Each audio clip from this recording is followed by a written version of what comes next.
Falënderimet tona të panumërta janë për Allahun te baraka wa taala. Zotin ton pandale falenderojmë dhe vetëm prej Tij falje, mbështetje, furnizim e udhëzim kërkojmë.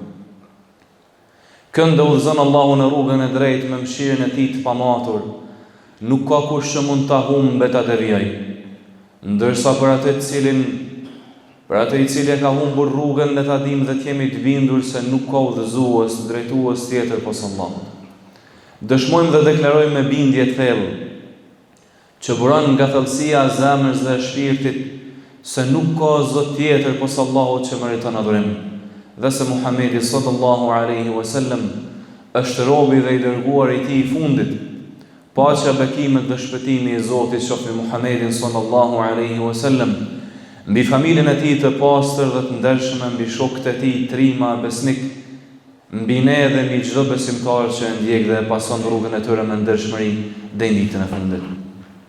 Dashur besimtar, pafund dhe falenderojmë Allahun te baraka wa taala, që edhe në këtë ditë të bekuar të xumas, na mundsoi që të përgjigjemi thirrjes së Tij të bukur kur na urdhëron në Kur'an duke thënë: O ju që keni besu, kur ta ndëgjoni thirrjen për namazin e xumas, fas'au ila dhikrillahi wa dharul bay'. Nxitoni për tek përmendja e Allahut dhe lëni përkohësisht tregtinë dhe punët e dunjas. Nga se kjo është shumë më e mirë për juve sikur ta dini. Dashur besimtar, e falenderojmë Allahun për këtë begati, nga se besimtari e kontrollon veten që ibadetit mos t'i kthehet në rutinë. E dini gjithë që Muhamedi sallallahu alaihi wasallam po na tregon dhe po na flet për vlerën e safit të parë dhe për vlerën e thirrjes së ezanit. Dhe po thot ai i cili e përsërit ezanin pas muezinit i takon shpërblimi i njëjtë. Ai më ndal me mendu se kur thot muezini hayya ala salah, hayya ala al falah, e janë në namaz, e janë në shpëtim, si i përgjigjemi ne muezinit? I përgjigjemi duke i thënë la hawla wala quwwata illa billah, se nuk ka mundësi që besimtari me kalu nga një gjendje në gjendjen tjetër, dhe nuk ka forcë për ndryshim vetëm se me lejen e Zotit. Ne nuk mund vim në xhami, o muezin, vetëm nëse Allahu te baraka wa taala na ndryshon gjendjen tonë për të mirë dhe na jep forcë për të vazhduar përpara. Ky është përgjërimi i besimtarit që ja bën Allahu te baraka wa taala. Kemi treguar se në netët e bekuara të Ramazanit thret një thirrës nga Allahu fuqiplot duke thënë ya baghi al-khairi aqbil. O ti që synon me bo punë të mira në Ramazan, afrohu. E që dua ta krahasoj thirrjen e këtij meleku me thirrjen e muezinit për namaz dhe për shpëtim. Si duhet të jetë përgjigjja jon nga ky thirrës që vjen nga ana e Zotit duke na thënë: o ti që synon mirë, afrohu dhe bindju Zotit se kjo është sezona jon. Pa dyshim se duhet të themi me gjuhë dhe në zemrën tonë: la hawla wala quwwata illa billah. Se nuk mund ta falim namazin e terapis, nuk mund të agjërojmë dhe nuk mund t'i bindemi Zotit vetëm nëse ai na jep leje, na jep forcë dhe na jep mundësinë që ta zbatojmë urdhrin e Zotit. Prandaj distancohemi nga forca dhe nga mundësia jonë. Çdo ditë, çdo sekond dhe çdo çast, e sidomos në muajin e bekuar të Ramazanit, dhe të themi la hawla wala quwwata illa billah, do të përkushtohemi vetëm nëse Zoti na jep mundësi dhe forcë. Dashur besimtar, nëse në këtë formë ndjejmë begatitë e Allahut, sidomos begatinë e udhëzimit, shpresojmë të jemi në rrugën e drejtë. Duke u ngjitur në minber, mu kujtua hadithi i Gjibrilit alayhi salam, kur Muhamedi sallallahu alaihi wasallam u ngjit në minber dhe tha 3 herë amin, amin, amin. E gjithë dini se duaja Muhamedit sallallahu alaihi wasallam nuk refuzohet. Shokët e tij të habitur i thanë: o i dërguari i Zotit, ndëgjum duke thënë 3 herë amin. Mirë po lutjen tënde nuk e ndëgjuan. Tha Muhamedi alayhi salatu wassalam: më erdhi Gjibrili alayhi salatu wassalam dhe më tha duke e lutë Zotin fuqiplot, ai i cili arrin Ramazanin dhe si shkak i neglizhencës tij nuk e arrin faljen e Allahut dhe nuk arrin që ta gjejë veten e tij në listën e banorëve të xhennetit, thotë qofti privuar dhe larguar nga mëshira e Allahut. Dhe unë ju përgjigja duke thënë amin. Dashur besimtar, nga ky hadith e kuptojmë se përkushtimi në Ramazan është përgjegjësi e madhe. Nuk është thjesht një punë vullnetare që nëse kemi kohë të lirë përkushtohemi në Ramazan. E nëse s'kemi kohë të lirë, ndoshta Ramazani tjetër. Jo, dashur besimtar.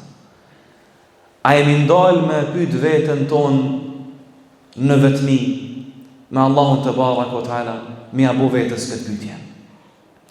Mos vall duaja e Xhibrilit alayhis salam dhe amini i pejgamberit sallallahu alaihi wasallam ende janë mbi kokat tona. Apo vall e kemi fituar xhennetin dhe tash ndodhemi në listën e banorëve të xhennetit.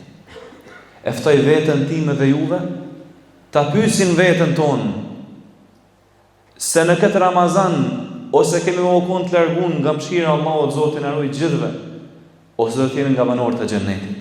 Të ndalemi dhe ta pyesim veten tonë. Këto 15 ditë ose më shumë që kanë kaluar, ku po e gjejmë veten tonë? A jemi nga banorët e xhennetit? Apo jemi nga ata që u lut Xhibrili alayhis salam që të jenë të larguar nga mëshira e Allahut? Elusim Allahun që të na mundsoj ta gjejmë veten aty ku jemi të kënaqur. Dashur besimtar, kemi thonë disa herë se Ramazani është shkollë në të cilën ne marrim shumë mësime për jetën. E për mësimeve të bukura që i marrim në Ramazan është edhe vetë vlera e kohës dhe e jetës. A nuk tha Zoti në Kur'an ayyaman ma'dudat, se ditët e Ramazanit janë ditë të numëruar dhe shkojnë shumë shpejt. Dhe ja pra duke i numëruar ditët dhe netët e bekuara të këtij muaji i begat, e kaluam gjysmën e muajit të bekuar. Dhe ka mbetur para neve edhe gjysma tjetër. E lumë për atë person i cili i ka agjëruar këto ditë, ka shtruar iftare, ka dhënë sadaka, ka falë namazin e teravis, e ka ruajtur gjuhën e tij dhe ka qenë aty ku Zoti e ka urdhëruar. Dashur besimtar, thot Hasan el-Basriu, për të na treguar këtë mësim për jetën që po na jep Ramazani, po e përshkruan njeriu me një shembull shumë të bukur. Thot se njeriu dhe besimtari në jetën e kësaj bote nuk është gjë tjetër pos disa ditëve që janë të grumbulluara bashkë. Kullama dhahaba yawmuka dhahaba ba'duk. Dhe sa herë që kalon një ditë, një çast, një moment, kalon edhe një pjesë e jote o njeri. E Imam Shafiu në anën tjetër, Zoti e mëshiroft, po thot se Zoti e ka zbrit një surë në Kur'an që është shumë e shkurtër. Mirë po sikur ta zbriste vetëm atë surë do të ishte e mjaftueshme për gjithë besimtarët dhe në ditën e fundit. Wal 'asr innal insana lafi khusr. Po thot Allahu pashakohën se cili njeri është në një humbje të garantuar. Nga se po themi sa herë që kalon një çast nga jeta jon, po i afrohemi takimit me Allahun. Çdo njeri është një humbje të garantuar përveç atyre që kanë besuar dhe besimin e kanë dëshmuar me vepër. E kanë porosit njëri tjetrin për të vërtetën dhe janë këshilluar që të jenë të dërueshëm dhe durimtar. Ramazani po na mëson se me kalimin e ditëve të tij po kalon edhe jeta jonë. Dhe është një kohë shumë e volitshme, dashur besimtar, që muslimani të ndalet dhe ta merr veten e tij në llogari. Jo vetëm në Ramazan, po edhe jashtë Ramazanit, për ta zbatuar këshillën e Muhamedit sallallahu alaihi wasallam, ku na porosit duke thënë: hasibu anfusakum qabla an tuhasabu. Llogaritën e veten tuaj para se t'ju llogarit Zoti me llogari. Dhe mundohuni që ti matni punë tuaja para se të vendosni ato në peshorën e ditës së gjykimit. Dhe atë ditë nuk bën më dobi as pasuria, as rëndë. Në këtë formë, nëse ne veten tonë kontrollojmë dhe marrim llogari, do të kemi mundësi që të shtojmë nga punët e mira, e sidomos në këtë muaj të bekuar të Ramazanit. Ta pyesim veten, këto 15 ditë që kaluan, a kemi dhënë maksimumin ton, apo ende kemi mundësi që të shtojmë nga mundi dhe ibadeti jon në mënyrë që të arrijmë faljen e Allahut Azza wa Jall. Dashur besimtar, edhe pak ditë na ndajmë, edhe po vjen oferta më e madhe që ka pasur ndonjëherë njerëzimi. Po vjen 10 netë i fundit të Ramazanit, një sezon e begat, e mbushur me mëshirë dhe begati. Thot Zoti në Kur'an: Lejletul Qadri khayrun min alfi shahr. Nata e Kadrit, ose thënë më mirë, ibadeti në natën e Kadrit dhe përkushtimi në natën e bekuar të Kadrit është më me vlerë dhe më madhështore se sa një muaj. Allahu Akbar. A jemi përgatit që të takojmë Allahun me zemër të pasur në 10 netëshin e fundit? A jemi përgatit që të garojmë në 10 e fundit të Ramazanit për të synu kënaqësinë e Zotit, duke u falë në natën e Kadrit? Si që bënte Muhamedi sallallahu alaihi wasallam, transmetohet nga Aisha radhiyallahu anha, e cila thot se Muhamedi sallallahu alaihi wasallam nuk e humbiste asnjë çast në Ramazan. Bënte ibadet me shumë vullnet, mirë po kur vinte 10 e fundit e Ramazanit, shaddami izarahu wa ayqadha ahlahu wa ahya laylatahu. Thot e shtrëngon të ripin e tij,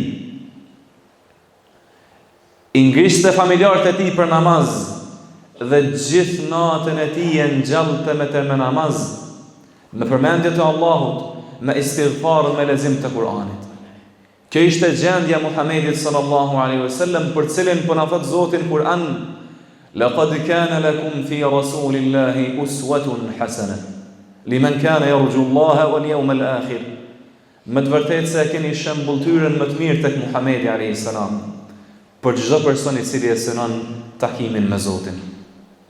Përveç kësaj, Muhamedi sallallahu alaihi wasallam e kishte shprehi që të mbyllej në xhaminë e tij që të bënte i'tikaf në 10 netët e fundit të Ramazanit, për të na treguar se çdo çast, çdo sekond dhe çdo minutë në këto 10 netë të fundit të Ramazanit është më me vlerë se ari dhe argjenti.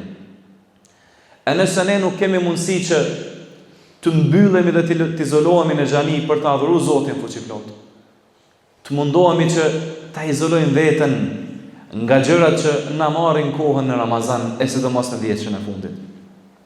Dashur besimtar, dua ta mbylli këtë hutbë të bekuar të xhimas me këshillën më të mirë për të përgatitur për 10 e fundit. Nuk ka përgatitje më të mirë se devotshmëria. Wa tazawwadu fa inna khayra az-zadi at-taqwa. Përgatituni ju besimtar, dhe më të vërtetë se përgatitja më e mirë është devotshmëria. Thot Zoti në Kur'an: Qad aflaha man zakkaha. Ka shpëtuar ai i cili e ka pastruar shpirtin e tij nga çdo smundje. E përgatitja më e mirë pas përgatitjes fizike është përgatitja e zemrës dhe shpirtit për ta prit këtë sezon dhe këtë musafir në gjendjen më të mirë. Ta pastrojmë zemrën tonë nga çdo smundje, dashur besimtar. Së është e pakapshme dhe e palogjikshme që drita dhe udhëzimi i Allahut futet në atë zemër e cila është mbushur me smundje. Është e palogjikshme që begatit që i sjell Allahu në natën e Kadrit të derdhen mbi atë zemër e cila është mbushur me smundje. Është e pakapshme që ajo zemër që falet në sofa me besimtarët të ketë ende zili, hased, smir, ta jetë lidhur shumë mas dunjas. A thu vallë, a zbret mëshira Allahut Azza wa Jall në atë zemër e cila është njëllosur me mëkate? Për këtë arsye, dashur besimtar, dietarët po na këshillojnë duke thënë: at-takhliyatu qabla at-tahliya. Para se ta mbushim zemrën, duhet ta pastrojmë nga çdo virtut i keq. Prandaj i flas vetes time dhe juve, si që banor të dashur të Ulqinit, përgatiteni për sezonën e verës, duke i pastru apartamentet, duke e përgatit terenin për t'i prit musafirt, t'i pastrojmë zemrat dhe shpirtrat tonë, që ta presim 10 e fundit të Ramazanit, e që në këtë xhami do të falet namazi i natës, duke filluar natën e ditës së martë në ora 2. Përfund e lutim Allahun që të na i pastroj zemrat dhe shpirtrat tonë. E lutim Allahun që të na mundsoj të arrijmë natën e Kadrit dhe të jemi nga ata që falen në atë natë të bekuar imanan wa ihtisaba, si thot Muhamedi sallallahu alaihi wasallam, se kushdo që i ka marrë shkaqet, nga se suksesi nuk vjen në këtë dashur besimtar. Kushdo që i ka marrë shkaqet dhe Zoti ja mundson që të falet dhe të adhurojë Zotin në natën e Kadrit me iman, duke shpresuar në begatinë e Zotit, thot Allahu do t'ja falë gjitha gjunahet. Aqulu ma tasma'un wastaghfirullaha li wa lakum fastaghfiruhu innahu huwal ghafurur rahim.